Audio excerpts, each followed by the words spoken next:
নমস্কার বন্ধুরা, দেখুন অনেক বন্ধুই কমেন্ট করছে, দাদা কুকারের হ্যান্ডেলের ভিতর কীভাবে পরিষ্কার করব। তো হ্যান্ডেলের ভিতরগুলো কীভাবে পরিষ্কার করবেন, দেখুন কুকার তো আপনারা মেজে পরিষ্কার করতে পারেন।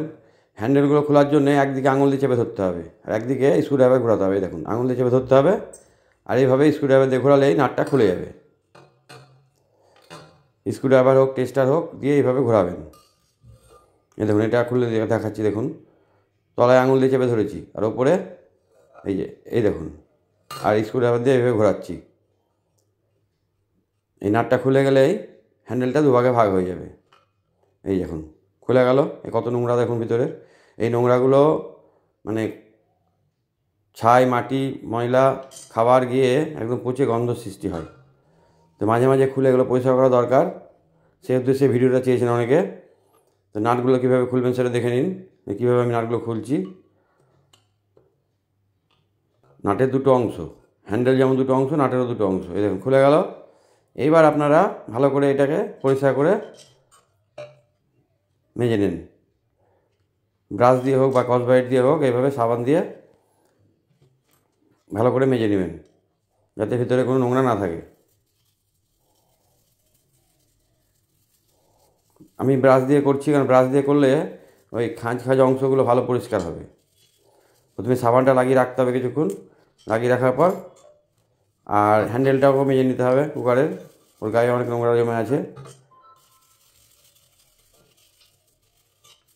আমি এখনও কলকাতাতে আছি, কলকাতা থেকে ফিরে আপনাদের আমি ভালো ভিডিও দেবো। আজকে আমি এখান থেকে চলে যাব, কাল সকালে ট্রেন ধরবো।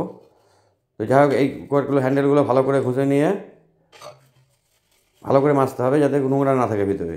নোংরাগুলো তেল চিটে হয়ে জমে যায়, তো সহজে উঠতে চায় না, তাই একটু ঘষে পরিষ্কার করে মাজতে হবে। পারলে একটু গরম জল দিয়ে ধুয়ে নেবেন, তাও ভালো হবে। গরম জল দিয়ে মাজলে আরও ভালো হবে, পরিষ্কার হবে। তেল চিটেগুলো তাড়াতাড়ি চলে যাবে। এইটাতে তো অতটা নোংরা নয়, একটাতে প্রচণ্ড নোংরা জমে যায়। তো যাই হোক, এইভাবে পরিষ্কার করার পদ্ধতি এটাই। পরিষ্কার করে নেওয়ার পরে এবার কী করবেন, হ্যান্ডেলের দুটো অংশ, এই দুটো কভার নিয়ে কীভাবে লাগাবেন ভিডিওটা সম্পূর্ণ দেখুন, তাহলে বুঝতে পারবেন। হ্যান্ডেলগুলো ধোয়া হয়ে গেলো। এবার কুকারের হ্যান্ডেলটাও ধুয়ে নিতে হবে। এই দেখুন, এবার কভার দুটো দুদিক দিয়ে দিতে হবে। দুটো কভার ধরার পরে একটা নাট, বড় অংশটা তলায় দিয়ে ভরে দেন, আঙুল দিয়ে চেপে ধরুন, ছোটো অংশটা পরে দিয়ে দেন। দেওয়ার পরে স্ক্রুড্রাইভার দিয়ে এভাবে ঘোরান, টাইট হয়ে যাবে। খুব টাইট করবেন না শক্তি দিয়ে, হালকা টাইট হলে ছেড়ে দেবেন। এই দেখুন, এই জায়গাটা সমান হয়েছে কিনা দেখে নেবেন। হাত দিয়ে সমান হলে আর একটু টাইট দিয়ে দেবেন। দুটো নাট ওই সেম পজিশনে একইভাবেই দুটো নাট লাগাতে হবে।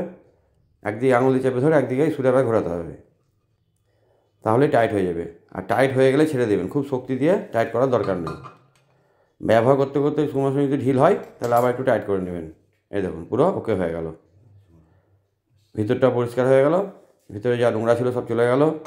এইভাবে আপনারা পরিষ্কার করে নেবেন, খুবই সোজা ব্যাপার। সকলে ভালো থাকবেন, সুস্থ থাকবেন। শেষ